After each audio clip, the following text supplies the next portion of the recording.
Good morning, and thank you for joining me on the path to liberty. I'm Michael Bolden with the 10th Amendment Center, and this is the show for Wednesday, March 6th, 2024. And if you're a regular listener or viewer of this show, you've probably heard me say many times that we live under the largest government in history. And if you're new here, welcome. Really appreciate you joining me and hope you find this interesting. I think that understanding how things got this bad, because the largest government in history is so far away, so remote from the system described by people like James Madison, a government that had powers that would be few and defined, that it's like impossible to really quantify. So I think understanding how things got so bad, some of the main causes, is the first step on the road to recovery. And if you don't mind my pun, the path to liberty. So let's look at the top 5 today. And I want to start out with the word necessary, which originally meant, well, how we usually use it. It's necessary. But during the early days of the Republic, that was changed to basically mean convenient to federal power, not necessary and proper. And here's how James Madison, in his report of 1800, described the necessary and proper clause. The plain import of this clause is that Congress shall have all the incidental or instrumental powers necessary and proper for carrying into execution all the express powers. This is the legal doctrine of principles and incidents. There's a principal power. You've delegated someone the power to establish, convenience stores. But you didn't tell them that they were able to hire people to run the convenience store or buy a mop to wash the floor. But these are all the incidental powers that would be necessary to properly run a convenience store. None of them it didn't authorize them to basically buy a different, like a tire business. Well, people come in with cars and now we need to change their tires too. So it's incidental to running the primary business or the power that has been delegated. And he said, whether they be vested in the government of the United States more collectively or the several departments or officers thereof, the incidental or instrumental powers. He said, it is not a grant of new powers to Congress, but merely a declaration for the removal of all uncertainty, that the means of carrying into execution those otherwise granted are included in the grant. That's Madisonian, poetry for the necessary and proper clause is not a grant of new power. It is not a broad swath of, we can do whatever the heck we want. And Madison said, basically, if I can pull this up here on the screen here, basically the same thing some years earlier in his opposition to the bank bill in February of 1791. He said, whatever meaning this clause may have, if they're going to debate what it means, none of them can be admitted that would give unlimited discretion to Congress. Basically, whatever Congress determines is necessary to carry out whatever it thinks is proper. Its meaning must, said Madison, according to the natural and obvious force of the terms and the context, be limited to means necessary to the end. It wasn't all caps, but he emphasized the word necessary and end, and incident to the nature of the specified powers, an incidental power. And Thomas Jefferson had a very similar take also in February of 1791, arguing against the first national bank, Alexander Hamilton's brainchild. And Jefferson said, the Constitution allows only the means which are necessary, not those which are merely convenient. That is to say, he said, to those means without which the grant of the power would be nugatory. So if you delegate a power to establish a post office, but they are not, somehow they're prohibited from buying the land or leasing the land to establish that post office or hiring people to carry the mail, then you can't really establish a post office. You can in name, but it's not going to be operational. And that's how Thomas Jefferson describes it. Now, Alexander Hamilton took the total opposite end of the spectrum, especially when he wanted to get a national bank going. And of course, we're still living with the pains of that today, and it's a far worse national bank than it was in 1791. And here's Hamilton. He said, necessary often means no more than needful, requisite, incidental, useful, or conducive to. I mean, if you've got kids and you tell them that something is necessary for them to do, it's not a recommendation. It's not a suggestion. And that's how Hamilton is treating it here. He's telling us that necessary and proper somehow means conducive to. He's literally just making things up.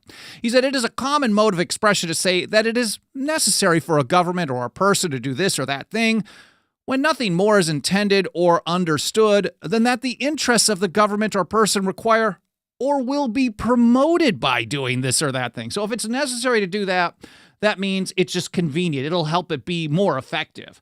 And that's what Jefferson and Madison and many others were arguing against in 1791 and elsewhere. Now, Chief Justice John Marshall, if I can get to the quote here, some years later in McCulloch versus Maryland, 1819, he adopted the Hamiltonian approach. That necessary really didn't mean much more than convenient. In some places, he actually copied Hamilton word for word, but here's one that's along those lines. He said, necessary frequently imports no more than that one thing is convenient or useful or essential to another. And Thomas Jefferson warned us what would happen if we allowed the government to determine that the word necessary meant convenient to the government. He said, if such a latitude of construction be allowed to this phrase as to give any non-enumerated power, it will go to everyone.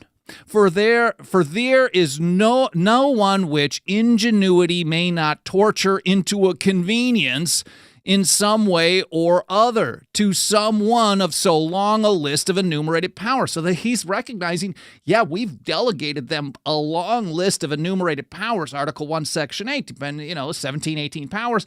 Throughout the document, it's 30 to 35 powers that have been delegated to the federal government. Jefferson considered 3 dozen powers to be a long list of them. But if they say that they have the power to do what's ever convenient to exercise those powers, he's basically saying ingenuity can come up with basically anything. They will have power to do anything and everything. And I think Jefferson actually nailed it on that when he certainly predicted what we live under today. And I covered that in an episode. I don't have it up on the screen, but it'll be linked to in the show notes.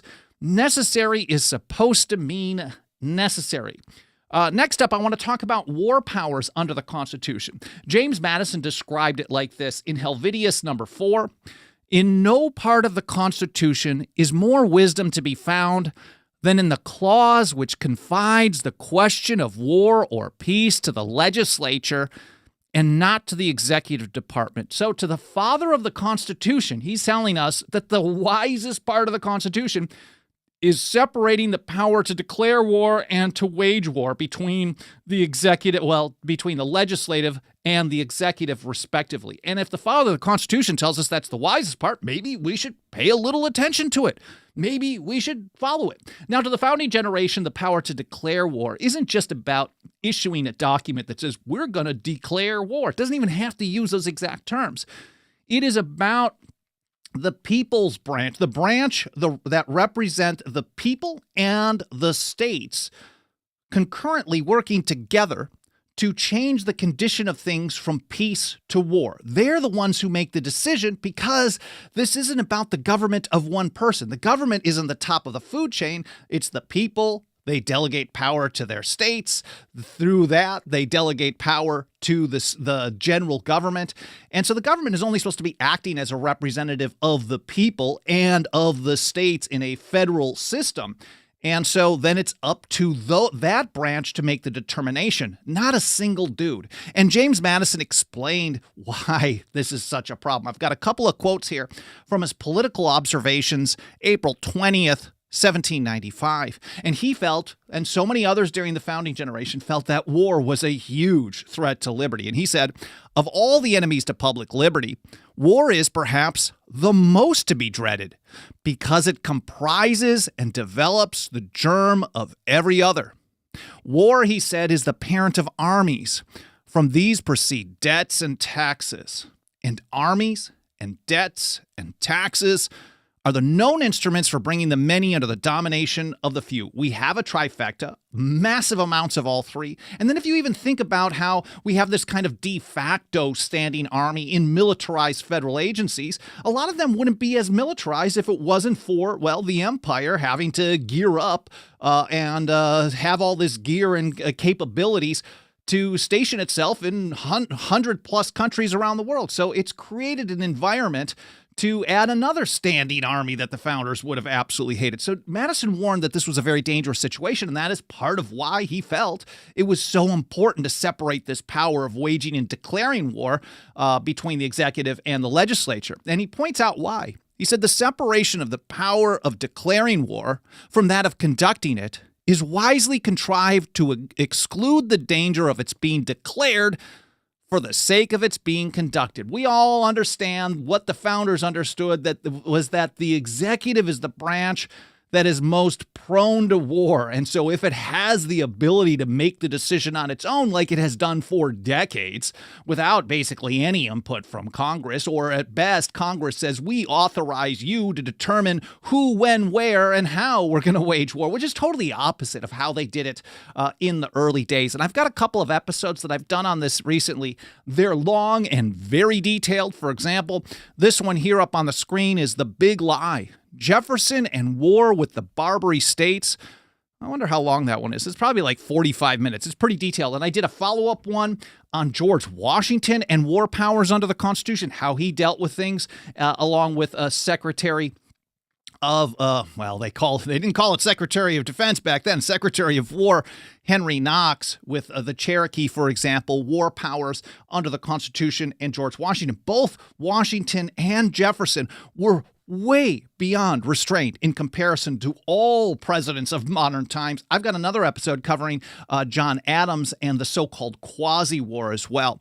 Now, these will be linked to in the show notes, along with everything else that I'm citing in this episode, the original source documents from Madison, Jefferson, etc. I've got a couple of other episodes. Alan Mosley has been doing awesome work on this, organizing, very consistent. What is so awesome about Alan is that I don't even have to remind him. He is just on top of it. Every Monday, Wednesday, and Friday, as I do these episodes, after it's done and I do some post-production a little bit on the audio and video files where we're uploading, all I do is pass the info along to him. I give him a copy of my show notes, and within a couple of hours, it's all set to go, and then I get it published over at 10thamendmentcenter.com/path-to-liberty. Alan, I'm very grateful for your support and help in getting this stuff done. And while I'm here, I want to say a quick hello to everyone out in the live chat. Again, 10thamendmentcenter.com/path-to-liberty. There's Kirk Morrison, Cheriton Farmer, Haji, King Nobody, Liberty Revolutionary, Jugalassis. I don't know who that is. That's a great screen name. C&T Designs, and a few. Channel 3, Alan Hughes, Sylvia, and a few others. Again, I appreciate you all being here, whether this is your first episode or you've been here for every single one since day one. Thank you. So we've got two here, two of the big things that we're facing that has grown government to massive levels that we were warned about. Thomas Jefferson, of course, James Madison, warned us about turning the word necessary into something other than necessary. And of course, Alexander Hamilton did that. Unfortunately, George Washington went along with it, signed it. The Supreme Court under John Marshall reaffirmed it. And ever since, basically, government has decided whatever it considers convenient to its power is somehow necessary, even though it's only supposed to be necessary and proper. And then war powers, as Madison told us, would give us armies and debts and taxes, the known instruments for putting the many under the domination of the few. Well, I mean, no nation, Madison said, could preserve its freedom in the midst of continual warfare, and he called it there as well. But what helps fund all the garbage that they do, that they consider as necessary? Because if they said everything was necessary and they couldn't pay for it, or if they wanted to have all this warfare and they couldn't pay for it, well, they'd run into some problems. They'd have some natural limits. And that's why the Federal Reserve and its fiat funny money trash system that they have under the U.S. dollar, that fake money U.S. dollar, is the tool, the engine that powers the largest government in history. And I did an episode on that just this last month in February, Tyranny 101, How the Federal Reserve Powers the Monster State. And I encourage you to check that one out if you haven't yet, or if you just love hearing me talk about the same thing multiple times. That's a really good episode, going kind of a basic introduction into this. Now, that's not my wheelhouse, but I did my best, and I'm lucky to have some really good people doing some writing here that I'm able to work off of and learn from as I go. But fiat money, for the founding generation, that was only paper. Today, we'll have paper fiat money and the digital version eventually. And in essence, the fiat money of today, much of the inflation, and inflation is an increase in the money supply. The price increases is a result of that. Much of that inflation happening today is already digital, so we already know how much worse it can be. It's hard to get worse than trillions and trillions and trillions of debt. But anyways, here's how George Washington put it in a letter to Jabez Bowen in Rhode Island, Rhode Island was notorious for depreciating the value of a currency by printing way too much of it. And Washington put it this way: paper money has had the effect in your state that it ever will have, to ruin commerce, oppress the honest, and open a door to every species of fraud and injustice. So when you hear people saying, oh, well, they're going to come out with a central bank digital currency, and if your response is, I want to keep my US dollar, you're basically supporting the system that ruins commerce, oppresses the honest, and opens a door to every species of fraud and injustice. You're supporting the tool which has propped up the largest government in history. We have to support sound money, real money, something other than government-run, government-created, or Federal Reserve-created fiat garbage. George Washington warned us. On the anti-federalist side, William Grayson, in a letter to James Madison, had the same take. He said, "For where is there a greater act of despotism than that of issuing paper to depreciate for the purpose of paying debts on easy terms?" This is the greatest act of despotism, according to William Grayson. And many of the founders were along those lines as well. Thomas Paine, of course, put it this way in Dissertations on Government, also in 1786. There may have been a little something going on around that time. He said, "But the evils of paper money have no end.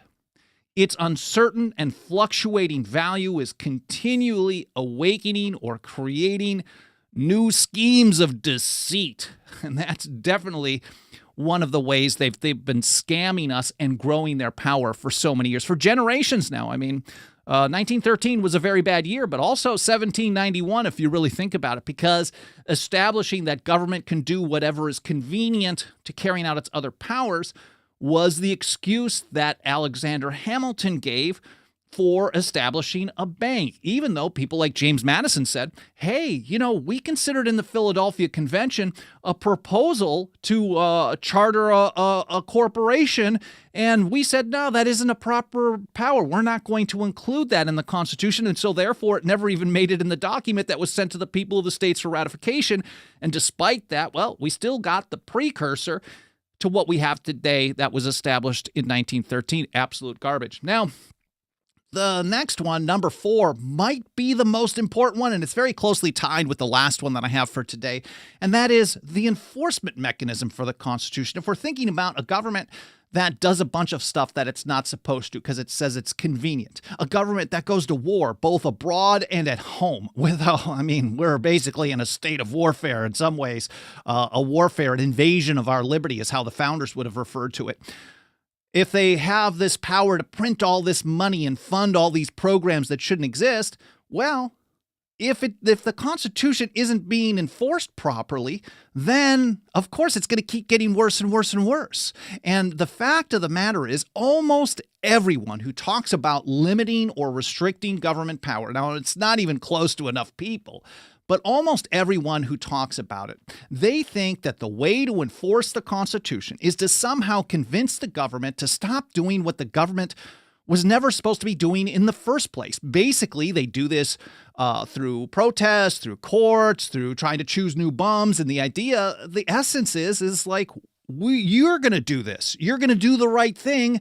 It's basically telling the government, stop, or I'll tell you to stop again. It is the most dangerous approach. And in fact, people like Thomas Jefferson told us that relying on the government to basically determine the extent of its own power would be giving them unlimited power. It puts the government's power at its own discretion rather than the Constitution. And it is incredibly dangerous to the Constitution and liberty. Here's James Iredell in the North Carolina Ratifying Convention in July of 1788. Iredell's an important dude. He was a leading Federalist advocate of the Constitution. He was also one of the first associate justices on the Supreme Court. He was a top legal mind of the time.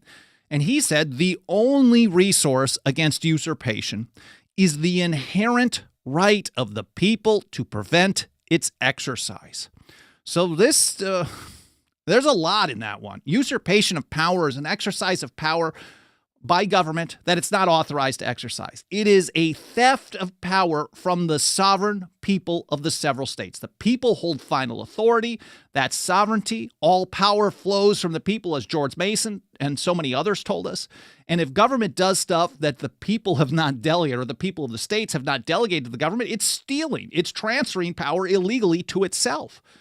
But Iredell, here's a legal guy. He's not saying, oh, well, the only way to deal with them is to go to their courts and get their courts to tell their other branches of government to stop doing what they weren't supposed to do in the first place. That is dumb and dangerous. He said the only way to deal with this, not some other thing to try last resort, is the inherent right of the people to prevent its exercise. And when people tell me there's no enforcement mechanism in the Constitution, well, the notion that the people are the final say, the top of the food chain, the people of the states hold sovereignty and final authority, that it's their inherent natural right to do what they please in order to stop their government, well, you don't need to put that in the document giving rules to the government. That's not how it's done.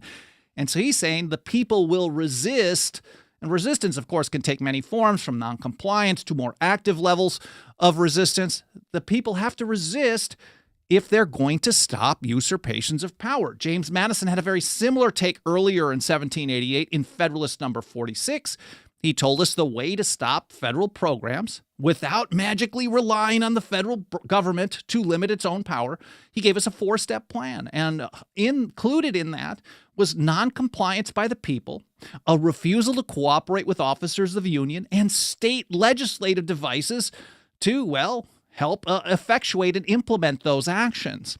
And not one thing did James Madison say involve basically going to the federal government through lawsuits or whatever. I mean, of course, those are parts of the system, but as Thomas Jefferson told us, these parts of the system are only supposed to be used when they're still within the bounds of the Constitution, not when they're consistently and constantly usurping power. Now, I covered this in more detail. Hopefully that gets you interested in learning more about that enforcement mechanism, the unwritten enforcement mechanism of the Constitution.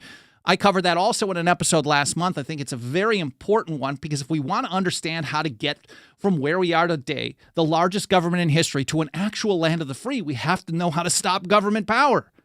And that does not involve choosing new people to run the largest government in history. That is not how you stop the largest government in history.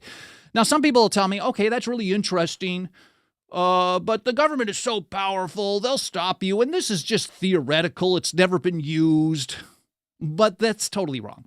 Now, of course, we cover how it's being used in modern times, and we've also covered some of the historical ones in our annual State of the Nullification Movement report, 10thamendmentcenter.com/report. It's a free download. You don't have to leave your name or nothing. Just download the doc, and you can read this 150-page book, our annual report, which has got awesome info.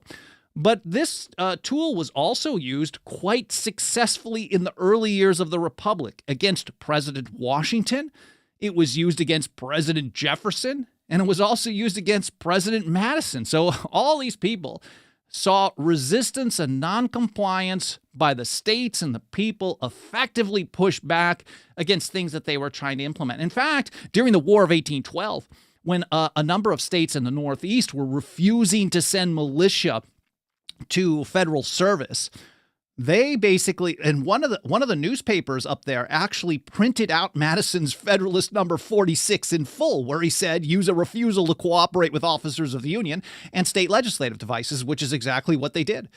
And so they're saying we're following this guy's approach against this guy because he's doing stuff in power that he's not supposed to be doing. So that's another episode that'll be linked to in the show notes. Don't try, they'll crush you. I'm not sure if it's the greatest title, but that's basically the argument that we get. And it's totally wrong. Basically, as Brian McClanahan was mentioning on his show sometime in the last week, he's done so many really cool episodes lately. He's basically saying, look, every time nullification has been implemented, and I can't remember who he was quoting on this, but basically throughout the history, when nullification is actually used, various forms of it, it's always effective. It just has to be put into place with follow through. Well, maybe not always, but it has a pretty high win rate. Here's how John Dickinson described the enforcement mechanism of the Constitution. He recognized that words on paper don't enforce themselves. He said a good Constitution promotes, but does not always produce a good administration. Well, he nailed it. We don't ever get good administrations. Relying on people to do the right thing is dangerous. Patrick Henry said, if you have a good president and a good senators, I think he said, you're totally safe. But can that be expected from human nature? Absolutely not. John Dickinson, again, he knew that a good constitution could only promote a good administration. But when you have a bad one, what is then to be done? He said the answer is to be found instantly, not later on, but instantly before the supreme sovereignty of the people. He said it is their duty to watch and their right to take care that the Constitution be preserved. Or in the Roman phrase, on perilous occasions, to provide that the republic receive no damage. Now, providing that the republic receive no damage, well, if you've got 435 really terrible, let's say you got 430 really terrible people in Congress and they keep pushing through unconstitutional garbage, and somehow you're able to reduce that number to 420, pun intended. Let's say you get it down to 400 bad guys. Well, the other 35 aren't going to be enough to stop the 400 in most situations, and the 400 are going to continue pushing through stuff that violates the Constitution. This strategy is not providing that the republic receive no damage. Of course, use the system, the checks and balances, when they work, but clearly they aren't, because it doesn't matter which team is in power, who is in the White House. Government keeps growing and growing and growing. So what has been done for our entire lives is a total failure. And until people recognize that, I think nothing will ever change. Ultimately, and that's my last one, ultimately, really, and this is kind of ties together with this current one of using the enforcement mechanism, but until the people themselves love liberty and have the backbone to defend it, whether the government likes it or not, and government does not like it, things are never going to change. They're only going to get worse. And here's how Samuel Adams put it, writing as Candidus in the mouthpiece of the Sons of Liberty, the Boston Gazette in 1771. He said, "The truth is, all might be free if they valued freedom and defended it as they ought."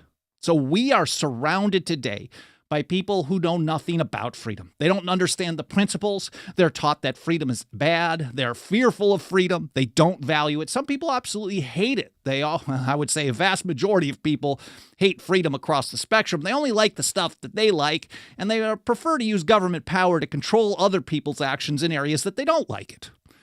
And then very few people are defending that freedom as they ought. Now, Benjamin Franklin also had a very similar warning, even about the Constitution that he was supporting on what we call Constitution Day today, the last day of the Philadelphia Convention, September 17, 1787. Benjamin Franklin, it was read, he put a speech together, but he was pretty old, and so he handed it off to James Wilson in Pennsylvania to read for him. And he's basically saying, there's parts of this Constitution I don't like. We know that he wasn't a fan of the executive branch. He thought it was going to end, it was going to be a real bad problem, the executive power. But he's like, look, I may be wrong on the stuff that I don't like, and I'm not going to get into all the details because I think we've put together the best we can get with the people that we have.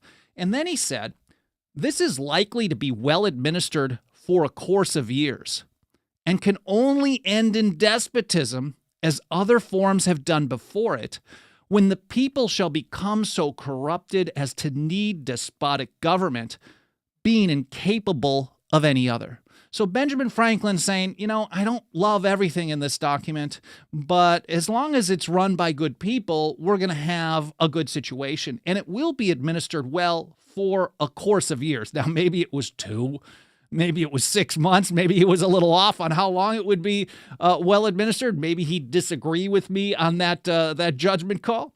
But he said over time it was going to end in despotism no matter what they did, because the people themselves become corrupt. And when the people are corrupt and they don't love liberty and they don't take a stand for our freedom, for their own freedom, they don't defend their own freedom, they rely on the government who's attacking their freedom to protect their freedom, well, you're going to end up in a total tyranny. And Benjamin Franklin definitely called it. Here's how Lysander Spooner put it. This is the last paragraph of his great essay, No Treason, number 6. And this is about national debts, but I think it can apply to basically all government power. He said, the lesson taught by all these facts is this. As long as mankind continue to pay national debts, so-called, that is, so long as they are such dupes and cowards as to pay for being cheated, plundered, enslaved, and murdered, So long there will be enough to lend the money for those purposes. And with that money, a plenty of tools called soldiers can be hired to keep them in subjection. In other words, as long as the people go along with the stuff, they're going to get more and more of the same. As James Otis Jr. put it in 1762, I think, as long as people submit to arbitrary power, so long they will find masters. Spooner continued, but when they refuse any longer to pay for thus being cheated, plundered, enslaved, and murdered, they will cease to have cheats and usurpers and robbers and murderers and blood money loanmongers for masters. And Samuel Adams had some serious disdain for a people that would not stand up for their freedom. This is not a mentality that most people have today. We're all like, well, it's so dangerous. We're afraid. They've got so much power. That doesn't mean you want to stick your neck out on your own.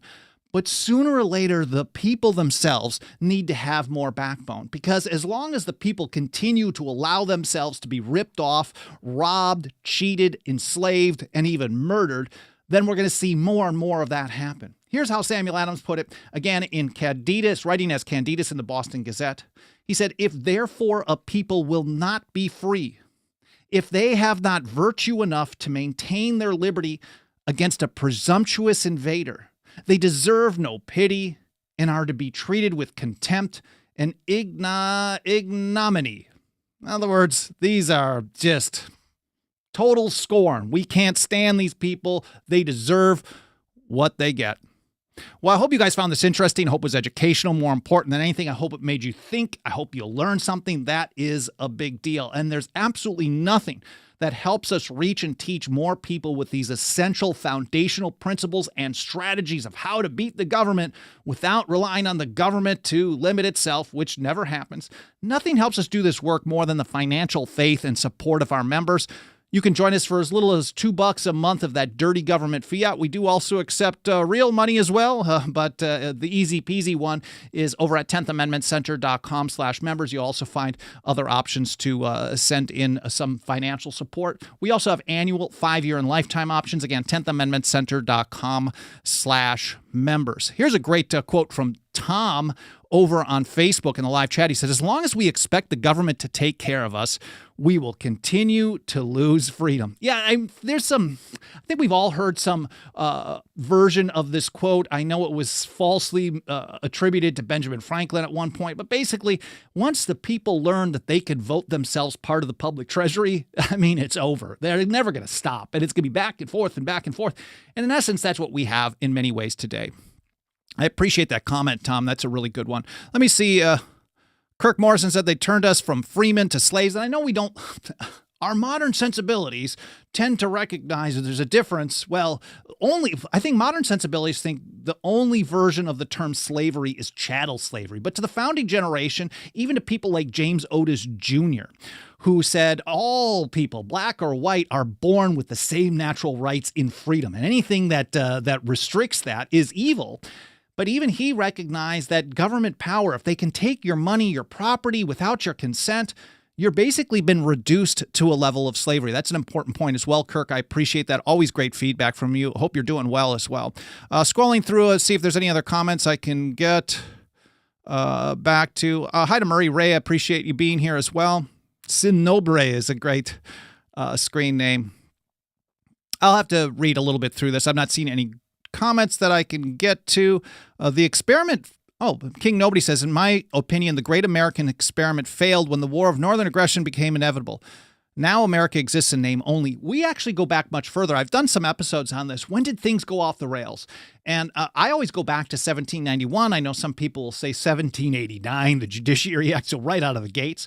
But as Thomas Jefferson described it, to take a single step beyond the limits of drawn around the fields of power is to give them a boundless field of power. So as soon as you establish the precedent that they can go beyond their delegated powers, they're going to keep going. They're going to keep going and going and going. John Dickinson, during the Stamp Act crisis, he called it the detestable precedent because government never goes from 0 to 100 in one fell swoop. Well, they try. A lot of times they'll fail. What they do is they take the small steps, and over time, all of a sudden people are like, whoa, how did things get so bad? Well, if you look all the way back to changing the meaning of the word necessary into convenience in 1791. And then the Supreme Court, of course, follows up with the same thing in 1819. Things have gotten worse ever since. All of that set the stage for everything that happened under Lincoln and Woodrow Wilson and beyond. So that's a very important point, but I would go even further back. Anyways, again, I hope you appreciate the information here. I appreciate you spending some time with me today, whether this is your first episode